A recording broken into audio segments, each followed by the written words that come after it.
वट सावित्री व्रत कथा स्कंद पुराण में बताया गया। हर सुहागन स्त्री को वट सावित्री व्रत की पूजा करने के बाद वट सावित्री व्रत की कथा का पाठ जरूर करना चाहिए। स्कंद पुराण में बताया गया है कि वट सावित्री की कथा का पाठ करने से देवी सावित्री का ध्यान पूजन वट वृक्ष के नीचे करने से सुहाग की लंबी उम्र होती है और पति का प्रेम और सुख बना रहता है। इससे माता सावित्री की कृपा से घर में उन्नति भी होती है। तो आइए विस्तार से जानते हैं वट सावित्री व्रत कथा जैसा पुराण और पुस्तकों में दिया गया है, और साथ जानते हैं वट सावित्री व्रत की पूजा की विधि, देवी सावित्री कौन है और किस विधान से वट सावित्री व्रत को करना चाहिए। वट सावित्री व्रत का संपूर्ण लाभ पाने के लिए स्कंद पुराण में वर्णित वट सावित्री व्रत की कथा को आइए जानते हैं विस्तार से। वट सावित्री व्रत की कथा स्कंद पुराण में इस प्रकार है कि देवी सावित्री के पति सत्यवान की मृत्यु हो जाने पर सावित्री द्वारा पति के प्राण वापस लाने की कथा का जिक्र वट सावित्री व्रत कथा में किया गया है। इस कथा के विषय में कहा गया है कि यह कथा सौभाग्य प्रदान करने वाली है, इसलिए वट सावित्री व्रत के दिन वट वृक्ष के नीचे सुहागन स्त्रियों को वट सावित्री व्रत की कथा का विस्तार पूर्वक पाठ करना चाहिए और सुहागन महिलाओं को इस कथा को सुनना चाहिए। इससे सुहाग की उम्र लंबी होती है और वैवाहिक जीवन में प्रेम और सुख समृद्धि की प्राप्ति होती है। वट सावित्री व्रत कथा हिंदू धर्म की एक महत्वपूर्ण कथा है जो विवाहित महिलाओं द्वारा अपने पति की लंबी उम्र और आयु और परिवार की सुख समृद्धि के लिए व्रत के रूप में मनाई जाती है। इस व्रत की कथा का मुख्य पात्र सावित्री और सत्यवान है।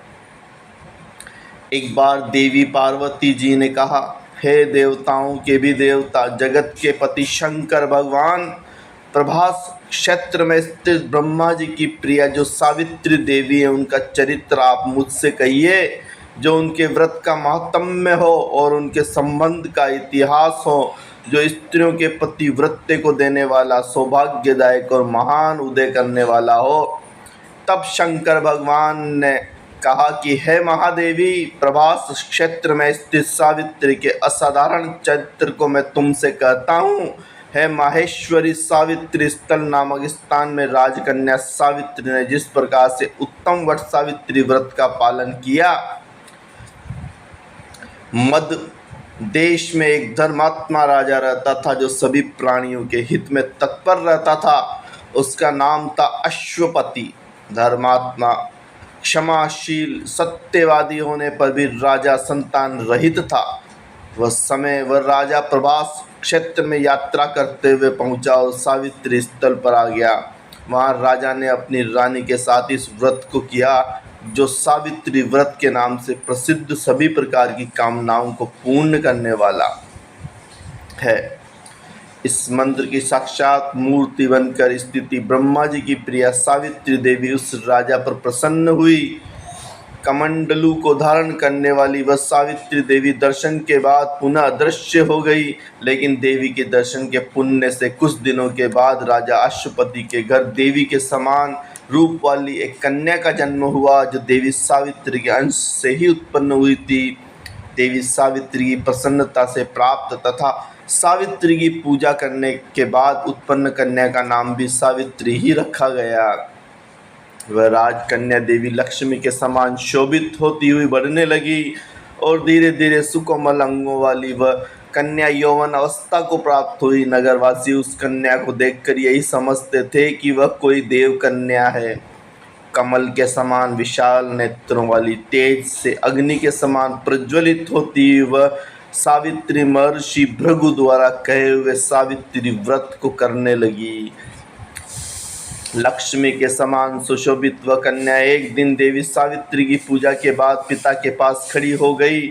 उस समय पुत्री की युवावस्था को प्राप्त हुई देखकर राजा ने मंत्रियों से सलाह किया। इसके बाद राजा ने सावित्री से कहा, है पुत्री, तुम्हें योग्य वर को देने का समय आ गया है। मुझसे कोई तुम्हें मांगने के लिए भी नहीं आता है और मैं भी विचार करने पर तुम्हारी आत्मा के अनुरूप वर को नहीं पा रहा हूँ। अतः हे पुत्री, देवताओं के निकट में जिस तरह से निंदनीय ना हूँ वैसा तुम करो।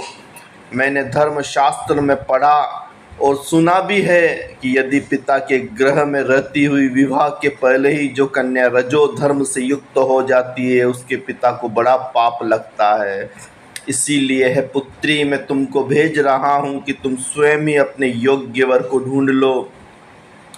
वृद्ध मंत्रियों के साथ शीघ्र जाओ और मेरी बात को मानो। इसके बाद जैसा कहते हैं वैसा ही होगा। ऐसा कहकर सावित्री घर से निकलकर राज ऋषियों के साथ तपोवन की ओर चल पड़ी। वहां पहुंचकर माननीय वृद्धजनों को प्रणाम करके सभी तीर्थों और आश्रम में जाकर पुनः मंत्रियों के साथ सावित्री अपने महल को लौट आई।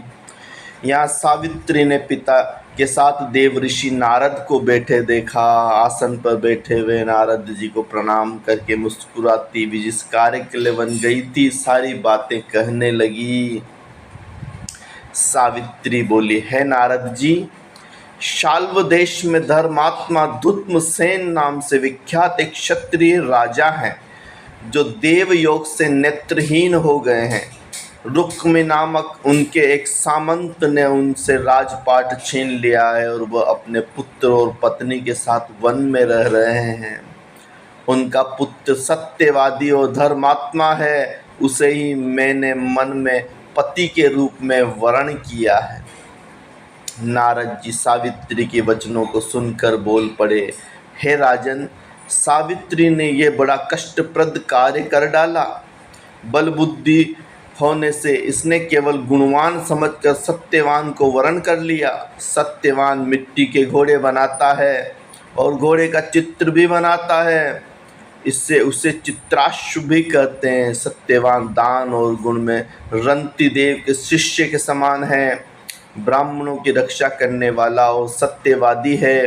राजा ययाति के समान उदार, चंद्रमा के समान प्रिय लगने वाला, रूप में दूसरे अश्वनी कुमार के समान, धुमतसेन के समान बलवान है। लेकिन उसमें केवल एक दोष है, दूसरा कोई नहीं कि सत्यवान आज से ठीक 1 वर्ष पर क्षीण आयु हो जाने से देह त्याग कर देगा।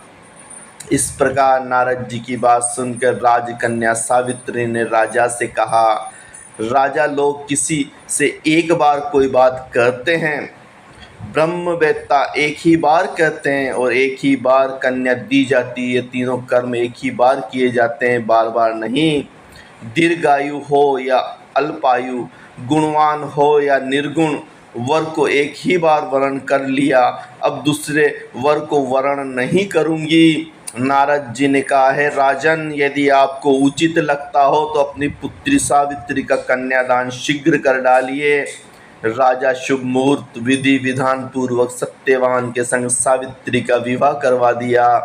सावित्री अपने पति को पाकर ऐसे प्रसन्न थी जैसे उसे पुण्यवान पुरुष स्वर्ग को पाकर प्रसन्न हो जाता है। सावित्री उस सत्यवान के साथ आश्रम में रहते हुए नारद जी की कही हुई बात को याद करती रहती थी और उस दिन को गिनती रहती थी जब सत्यवान देह त्याग कर चले जाएंगे। जब सत्यवान के मरण के केवल 3 दिन शेष रह गए तब सावित्री ने निराहार रहने का व्रत लिया और तीसरे दिन सुबह स्नान करके देवताओं और पितरों का पूजन किया। फिर सास ससुर की चरण वंदना करके वह पति के साथ जंगल की ओर चल पड़ी। जंगल में लकड़ी काटते काटते अचानक से सत्यवान के सिर में दर्द होने लगा। सावित्री ने कहा कि आप कुछ देर मेरी गोद में सिर रखकर सो जाइए, फिर हम आश्रम की ओर चलेंगे। जैसे ही सत्यवान सावित्री की गोद में लेटे वैसे ही सावित्री ने देखा कि सांवले पिंगल वर्ण वाले किरीटधारी पीत वस्त्र पहने हुए साक्षात सूर्य के समान उदित हुए पुरुष उनके सामने खड़े हैं। सावित्री ने उन्हें प्रणाम किया और पूछा कि आप कौन हैं। इस पर यमराज ने कहा कि मैं सब प्राणियों के लिए भयंकर और कर्म अनुसार उनका उचित दंड देने वाला यम हूँ। सो है पतिव्रता सावित्री, समीप में पड़े हुए तुम्हारे पति की आयु समाप्त हो गई है, इसे यमदूत पकड़कर नहीं ले जा सकेंगे, इसलिए मैं स्वयं आया हूँ। ऐसा कहकर फांस के लिए हुए यमराज ने सत्यवान के शरीर से अंगुष्ठ मात्र शरीर वाले जीवात्म को बलपूर्वक निकाल लिया। इसके बाद यमपुरी की ओर चलना शुरू किया। सावित्री भी यम के पीछे पीछे चलने लगी। यमराज ने सावित्री से कहा कि कोई भी जीव बिना आयु समाप्त हुए यम मार्ग से नहीं जा सकता। सावित्री ने यमराज से कहा कि आप जैसे सज्जन पुरुष के साथ में चल रही हूँ, मेरे पति आपके साथ हैं, तो मुझे आपके साथ चलने में कोई शर्म और ग्लानि नहीं हो रही है। दूसरी बात, स्त्रियों के लिए इस पृथ्वीलोक में पति को छोड़कर कोई अन्य स्थान नहीं है, इसीलिए मैं आपका अनुगमन कर रही हूँ। सावित्री की मधुर बातें सुनकर यम ने कहा कि मैं तुम्हारी बातों से प्रसन्न हूँ, इसलिए जो इच्छा हो वर मांग लो।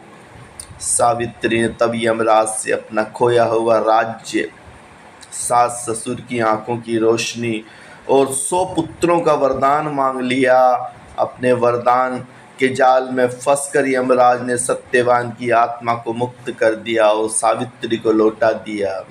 सावित्री पति के साथ अपने आश्रम लौट आई। सावित्री देवी का व्रत किया, जिसके प्रभाव से सास ससुर की आंखों की रोशनी लौट आई। इनका राज्य भी मिल गया और उनको 100 पुत्र भी प्राप्त हुए। वट सावित्री व्रत की पूजा विधि कुछ इस प्रकार है। शिव जी ने देवी पार्वती से कहा कि सावित्री व्रत के दिन प्रातः स्नान करके सास ससुर का आशीर्वाद लेना चाहिए। वट वृक्ष की समीप बैठकर पंच देवता और विष्णु भगवान का आवाहन करना चाहिए। 3 कुश और तिल लेकर ब्रह्मा जी और देवी सावित्री का आह्वान करें। ओम नमो ब्रह्माणम स सावित्री इहा गच्छ इह तिष्ठम सुप्रतिष्ठात भव। इसके बाद जल, अक्षत, सिंदूर, तिल, फूल, माला, नैवेद्य, पान अर्पित करें। एक आम या अन्य फल लेकर उसके ऊपर से वट पर जल अर्पित करें। यह आम पति को प्रसाद रूप में खिलाना चाहिए। कच्चा सूत लपेटते हुए 7 या 21 बार वट वृक्ष की परिक्रमा करें। वैसे 108 बार वट वृक्ष की परिक्रमा को सर्वोत्तम माना गया है। इस व्रत का पालन करने वाले काले चने से करना चाहिए, क्योंकि काले चने के रूप में ही सावित्री को उसके पति के प्राण यमराज ने लौटाए थे। तो भक्तों, यह थी वट सावित्री व्रत की महिमा और कथा। अगर आपको हमारा चैनल अच्छा लगता है तो सब्सक्राइब करें, लाइक करें। आपका साथ हमारे लिए बहुत ज़रूरी है। आपका बहुत बहुत धन्यवाद।